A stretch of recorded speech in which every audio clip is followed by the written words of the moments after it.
Welcome to An Honorable Profession, a podcast giving America hope since 2018. I'm Ryan Coonerty. Along with Debbie Cox Bolton of the New Deal, I'm lucky enough to be your co-host.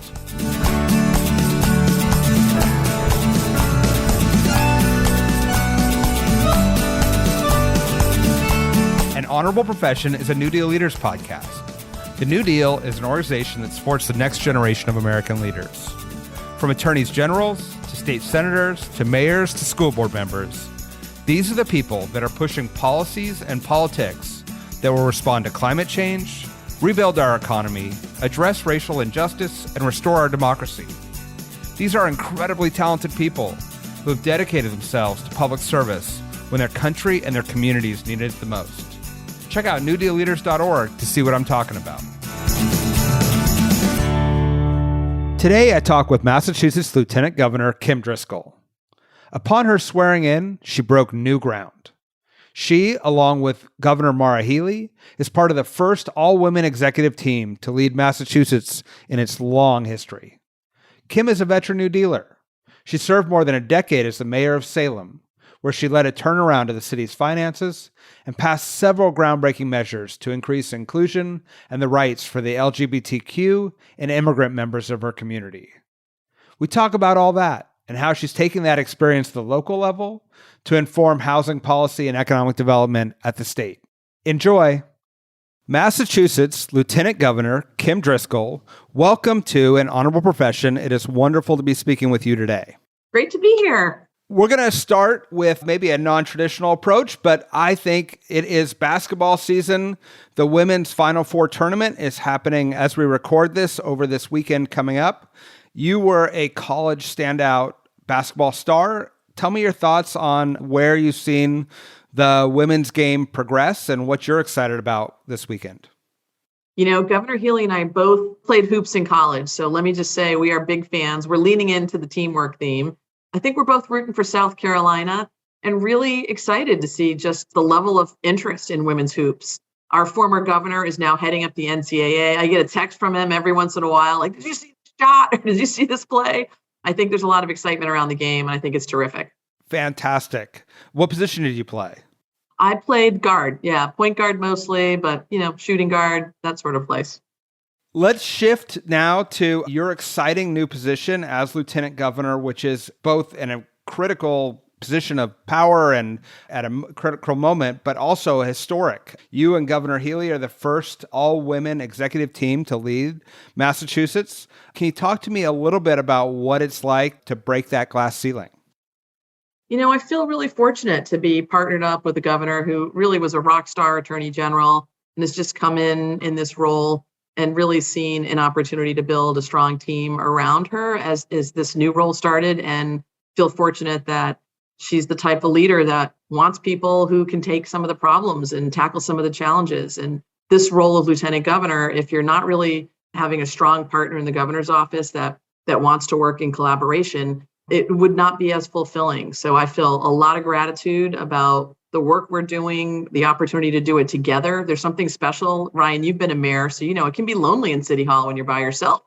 And so this role partnered up with a governor who really welcomes the help, the assistance, the shared leadership, and modeling that with other cabinet members. It's phenomenal. I feel really fortunate and really grateful to be in this space and to be doing this work with such terrific people. Well, we're excited to have you there.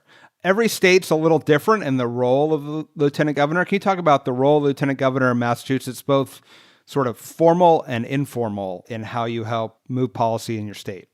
Sure. It's definitely something that I learned in some of the meetings we've had already, that there are, in some states, different parties are teamed up. So you might have a Democratic governor, a Republican lieutenant governor. Some of the lieutenant governors take on other tasks, constitutional office positions.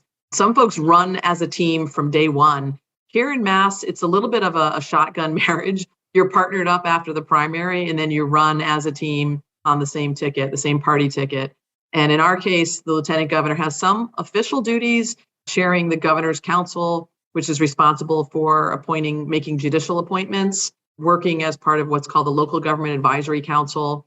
So that's working directly with cities and towns, things like the Seaport Council, so special assignments. But you don't have any official duties, so to speak, tied to other constitutional offices. which also means you can be a little bit more of a free agent. It certainly has freed me up to work on housing and take on some of the key policy and other needs that our Commonwealth might have. Other duties is assigned, as I like to say. That other duties is assigned can certainly keep you busy. Can you talk a little bit about how the state is doing and what your priorities are over the next term? Yeah, Massachusetts has weathered the COVID pandemic fairly well from an economic perspective. And I think we're in this place right now, Ryan, where we're not quite going to be able to go back and do everything the way we did things before the pandemic, whether it's the way people go to work, the way people think about industries and what's emerging. But we're not quite understanding exactly how everything's going to shake out. So it's a bit of a transition period. Some of the opportunities we have, the strengths in the Commonwealth, tied to things like life sciences, info tech. It's a high college degree state in terms of the people who live here. So healthcare, higher ed, big parts of our economy, as well as, impressive work that, produces life-saving vaccines. In that same vein, though, we're also seeing some challenges. We can be a high cost state tied to the high cost of housing and childcare. We know that there are barriers around transportation and access when you're talking about historic cities and infrastructure that's not always built for modern day usage. We're trying to focus on how to leverage our assets and address some of the challenges we have, and particularly around affordability. So many people, I think, across the country, but when you think about big metropolitan places, we're just seeing housing driving so many needs within cities that are far away from Boston too. So no matter where you live, housing is playing a key driver in your affordability, and keeping a roof over people's heads is really important. So we're focused on housing, trying to better understand how we can address affordability for families, things like early childcare, making those investments in public higher ed, and trying to make sure Massachusetts remains competitive in terms of the work that other states are doing. We've had so much success in areas like life sciences, offshore wind, emerging technologies, but it's not a playbook that others don't have. And so it'll be important for us to lengthen our lead in areas where we think we're doing good, and partner in a way that can ensure long-term, more equitable prosperity as we move forward. I want to talk about housing because this is a place where states are really trying to drive increased affordability and some density in order to get there. But many of the rules and regulations live at the local level. As a former mayor of Salem, and now as lieutenant governor, you've sat in both seats and looked at this crisis from all sides. What do you see both as your role in facilitating good policy, but also where are the challenges and opportunities? We're really focused on in a couple of different areas. And as a mayor, I'm a pro-growth mayor, right? So I championed new housing in Salem, a nearly 400-year-old city. We knew that we needed additional housing to meet our own demands, let alone anybody who might be moving into the community. And I've got the scars on my back from that experience. As a mayor, when you're trying to take a position that's strong pro-growth in areas that your community needs, it can also be hard, like any other place, when you're trying to exact change. So I think that gives me some good perspective on how in this state role, I can work, not at cross purposes with communities, but really as a strategic partner. So one of the first things that we've moved forward is a new housing secretariat, creating a cabinet for housing and livable communities. And this will enable us to really devote resources that right now are split between housing and economic development to solely focus on housing. How do we accelerate the growth of housing in our Commonwealth? How do we break down the barriers to it? And how do we work in partnership with communities? You are correct. I've got 351 cities and towns in Massachusetts. They all have unique neighborhood characteristics and challenges, and we need them all to be thinking about how to meet their housing needs and our collective housing needs as a Commonwealth. It can be a real obstacle having 351 zoning processes and different ordinances and different approaches to developing housing. We've recently had adopted here legislation that would require multifamily zoning in communities that are served by our transit system, our MBTA. That was adopted in the last session, and now we're charged with implementing that. And I think local communities, myself included when I was a local leader, really appreciate having local autonomy. I know what's best for my community, help me get there. But if everybody is saying no to housing, that collectively creates a really tough ecosystem in the Commonwealth.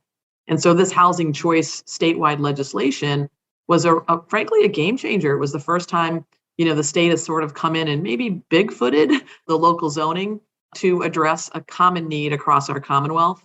So implementing that means we're going to have to partner with communities to make sure they have the technical capacity on the ground in terms of planning tools. Sometimes the need for infrastructure is what's holding up housing. Sometimes it's about wastewater systems and things that are traffic, things that are impacted by new growth. So how do we address those needs in partnership with our cities and towns? And sometimes it's just NIMBYism, as you can imagine, Ryan, with people who are resistant to change. And we need to work through that with our community leaders. And we think having this housing secretariat and the housing innovation personnel and real municipal connectors can help. So that's one space we're looking at. The other is leveraging public land. So much of the high cost of housing in Massachusetts and perhaps in other places as well, just the dirt is so expensive, right? The lot is so expensive. So when you factor in high prices for land, local zoning that can be a barrier, it can be really lumber is expensive, labor is expensive, interest rates are up. We know what those obstacles are. If we can make the land cheaper, we hope that's one way that we're not only producing housing, but we're producing more affordable housing. And I think that is just, we need housing at all levels, to be clear. Market rate, housing for our very vulnerable population, supportive housing with wraparound services. But we've got a big missing middle. People that live in our communities that we rely on every day. Anyone who hands you anything over a counter, the person that you're dropping off, maybe a child or is helping take care of an older adult, anyone who's pouring beer or coffee in your favorite establishment. We need those people living in our communities too. And unfortunately, so many of the places that used to be affordable no longer are. So we're hoping that we can leverage land in a way that can reduce one key cost factor and help us produce more of the housing that communities need, along with that technical assistance for smart growth zoning to help shape new housing production in communities. And lastly, the state doesn't build housing. In fact, cities don't build housing, right? Developers build housing, some nonprofit, some for-profit. We've got to get those folks to the table and understand how we can work in partnership to produce a whole lot more housing than we are currently. So some of that is the power of convening that we think we can play at the state level role and move forward in a way that really puts housing on the map. You're going to see a full-on campaign, and that's certainly a role both Governor Healey and myself hope to play a major role in. We've got to break down the myths and make sure people understand what's at stake when we say no to housing in all of our communities. Hey everyone, I just want to take a moment to recommend another great podcast. It's called Sidebar. It's discussions with state and national experts about protecting our most critical individual and civil rights. The co-hosts are two law school deans, Jackie Gardina and Mitch Winnick. For more information on Sidebar, go to sidebarmedia.org or wherever podcasts are found. Now, back to our conversation. 351 cities and towns is crazy. That is a huge task, just trying to get coordination and communication between all those entities and the state. But you were one of 351. Your career started on the city council and then mayor. Can you talk about what drew you to local government that caused you to dedicate your career to it? Those are definitely all colleagues. And I love local government is truly my love language, Ryan. I think it's the branch of government we rely on the most. Educating our kids, keeping your neighborhood safe, investing in those places you make memories, whether it's a park or a city square, really driving local economic activity and economic opportunities. That's the job and function of local government. And so I feel strongly that, the role of the state is to help ensure our local governments are thriving. When we have strong and thriving communities, we have a strong and thriving Commonwealth. And how can we work in partnership with local leaders to bring that about? Some of that's, of course, investment. We are a large funder of schools and help ensure that we're thinking about economic activities as a real symbiotic relationship, right? We can't have strong cities without the state doing its part as well. But it's also about policy initiatives. And where we see collective need from the lens of the Commonwealth, what's the community's role in helping meet that? So as someone feels very comfortable in City Hall or Town Hall, has been in the shoes of local leaders, I started my municipal career as an intern and really gave me the bug for understanding the value of local government. I was a city planner, so I get public hearings and on the ground and trying to build consensus to grow a place. And for me, that was my pathway to eventually being, a city solicitor and ultimately becoming mayor. That's one of the reasons I joke with the interns when I was in City Hall that you never know, you might become mayor. So pay attention. Yeah, and they should aspire to be mayor. It's best job around. The opportunity to shape a community is unparalleled. And I want to talk a little bit about your efforts to serve your city. You took over in 2006. Salem was struggling economically and had a declining bond rating. And then you had to manage that city not only from those challenges, but through the broader challenges of the recession and beyond. Can you talk a little bit about how you turned your city around and what kind of tough decisions had to be made to make that happen? You know, Ryan, one of the experiences I had when I was working in other cities, I worked in Salem as an intern and a planning assistant, and worked in Beverly, a city next door. And I worked for the city of Chelsea as they came out of receivership as their chief legal counsel. So I had a lot of different perches. I consider myself, I still do, like a student of municipal government. I love seeing how communities solve problems, where things are going awry, how they tackled it. And one of my takeaways was that when you get an aligned vision, when you can get local leaders, state representatives, the business community, the nonprofit institutions together towards an aligned strategy, like good things can happen. I was fortunate to be in a city like Salem that I think had a good bones, like amazing place, nearly 400 years old, had this rich history. First millionaire in America hailed from Salem, Elias Haskett Derby.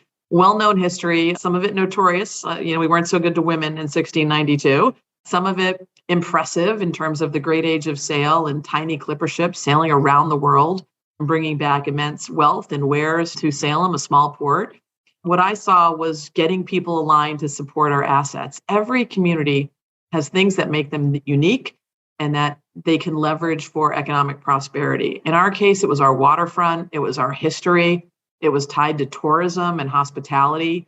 We have these beautiful, impressive architectural gems that have remained in place as part of, a preservation strategy.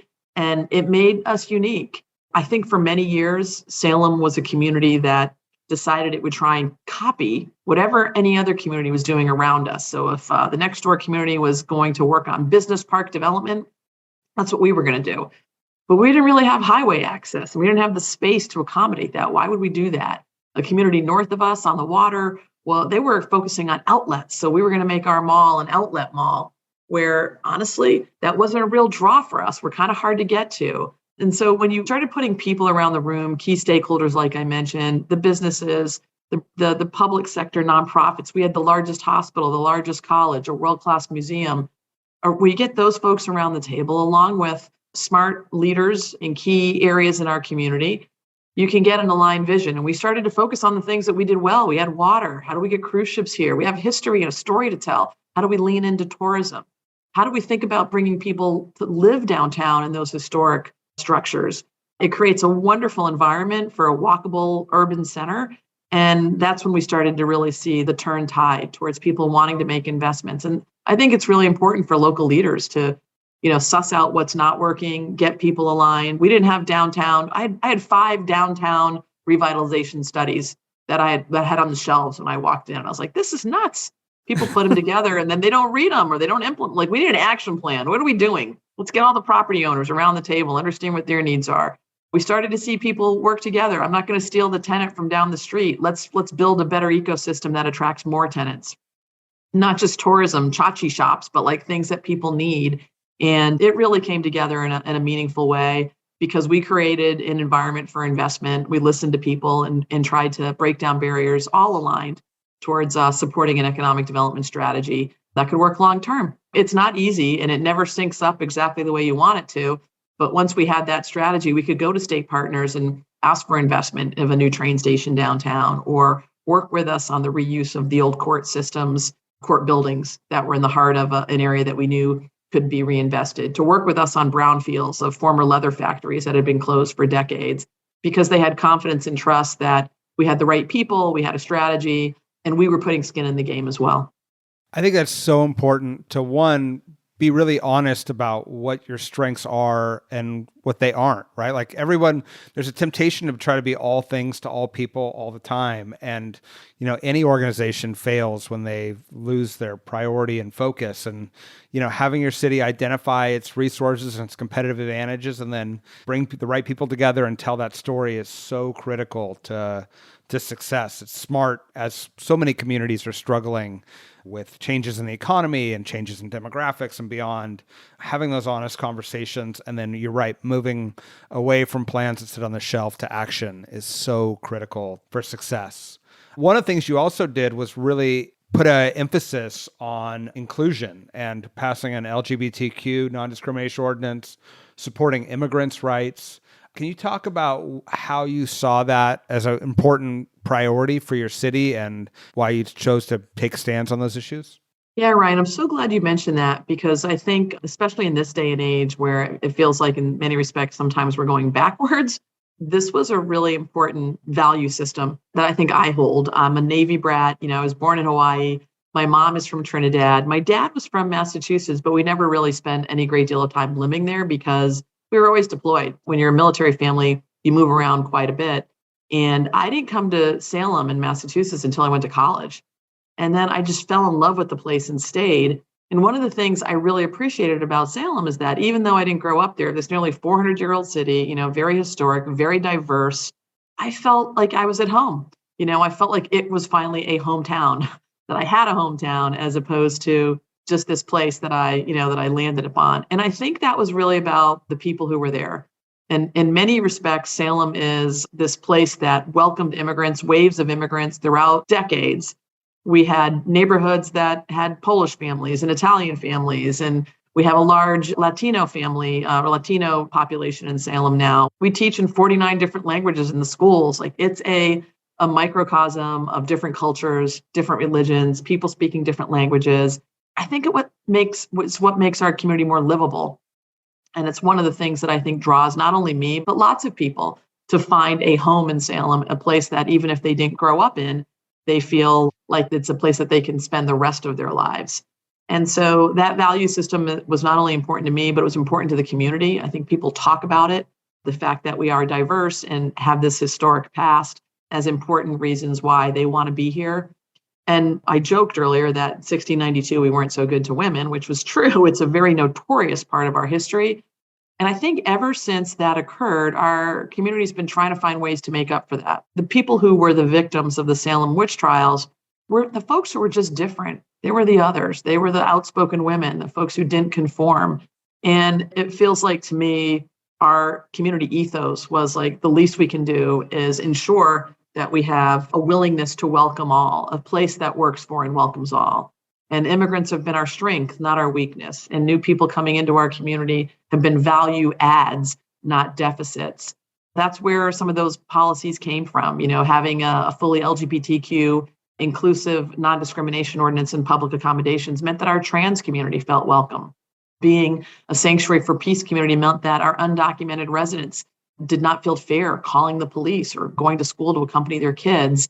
And well, that was important to me. It was important to our community. Oftentimes, we had to put these laws actually into action or had residents who said, like, is this really what we want to do? And every single time they were validated by our community. So it's important, part of our value, part of our culture, and something that I know will continue. I still live in Salem, even though I'm not the mayor. And it's just who we are. We want to be that place that works for and welcomes all.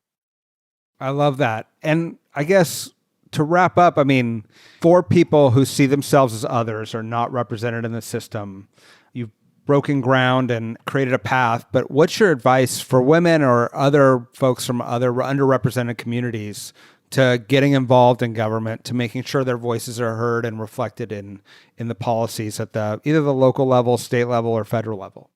I think every resident should at one time or another serve on a board or commission. Right? Get involved. We joke about our 351 cities and towns. We still have active, town meeting here in Massachusetts, which means people are used to attending to and being part of their governance structure. And I think that's a really good way to get involved. I tell a lot of young women who are interested in government, particularly now since I'm in this role, please don't think that everything begins and ends at the state level. There's a lot of good work you can do within your own community, whether it's serving in a volunteer role, being engaged in a more formal role if you want to run for office, or work in municipal government. You and I both know the dedication that it takes of people in cities and towns doing the work that really matters. It gives you a window into the world. And as you said, if you care about a place, you can really shape its future. It's important for people to follow their passions and the beauty of municipal government. There's like a committee, a task force, a blue ribbon panel for just about anything that might be happening, from conservation to building a new school. And there's a way that you can make sure you're spreading your talent in a way that's going to help, your neighbors. And if you like that, right, if that's a piece of the puzzle that excites you, then you can really use that as a launch pad to take on more meaningful roles. But I hope people do think about public service as, whether it's at any level, I'm a fan of local government, as you can tell, but at any level, as something that's really critical for the success of our country. Getting engaged, being part of solving problems. That's what we do in government most days. If you ask me, what do you do as mayor? I solve problems. People are looking for us to do it and do it well. It's nonpartisan at the local level, which to me was always like a plus, right? There isn't a Democrat or Republican pothole. It's just a pothole that's got to get fixed. And how are we going to make sure we're doing it efficiently, professionally, affordably? If you can get involved in a role like that and realize the benefit of public service, I think you make the world a better place. I couldn't agree more. The best political leadership in the world doesn't mean much unless you have citizens and the professional policy administrators in the cities or states being able to execute on it. And so figuring out how to be a part of that team is so critical. Lieutenant Governor Kim Driscoll, you've been a member of New Deal for a long time. We are so happy to see you in this new role and representing us out there. And we look forward to watching how you pull people together, how you address these big challenges of housing affordability, inclusiveness, and more. And we look forward to hearing more about your efforts in Massachusetts. Ryan, I feel proud and grateful to be a member of New Deal. They've actually provided a lot of information, both camaraderie and networking, but really good information on the ground about ways you can tackle challenges in your community and hopefully now in my state. So thanks for having me on. Look forward to seeing you soon. I hope to see you at the next New Deal gathering and beyond. Take care. Thank you. An Honorable Profession is a New Deal Leaders podcast. Thanks to the team at New Deal for producing this episode. We encourage you to bring honor to public service, and because we keep things honorable, no tax dollars are used in the making of this podcast.